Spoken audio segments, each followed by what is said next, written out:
qu'est-ce que les designers les plus connus ont comme point en commun? Et je me disais, c'est vrai qu'ils ont un style reconnaissable, mais si tu vois, il y a la notoriété et il y a l'autorité. Notoriété, c'est le plus grand ensemble de gens reconnaissent cette personne-là. C'est la différence entre autorité et notoriété. L'autorité, elle repose sur la valeur des acteurs, la qualité individuelle des acteurs qui te reconnaissent, alors que la notoriété repose sur la quantité de personnes qui te reconnaissent. Donc Hitomi Shida, énorme autorité, Mm.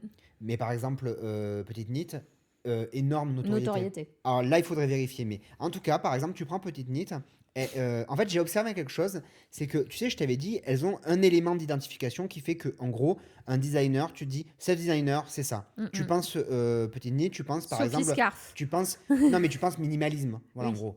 Tu penses Stephen West, tu penses couleur. Là où je veux en arriver, c'est qu'il y a un intérêt à faire ça, c'est la contrainte de production. Parce que, en fait, tous les designers les plus connus ont un unfair advantage, donc un Mhm. avantage injuste sur les contraintes de production de tricot, qui font qu'ils peuvent plus produire quantitativement parlant, ou en tout cas ils peuvent passer moins de temps à produire, et donc plus de temps par exemple à promouvoir, etc.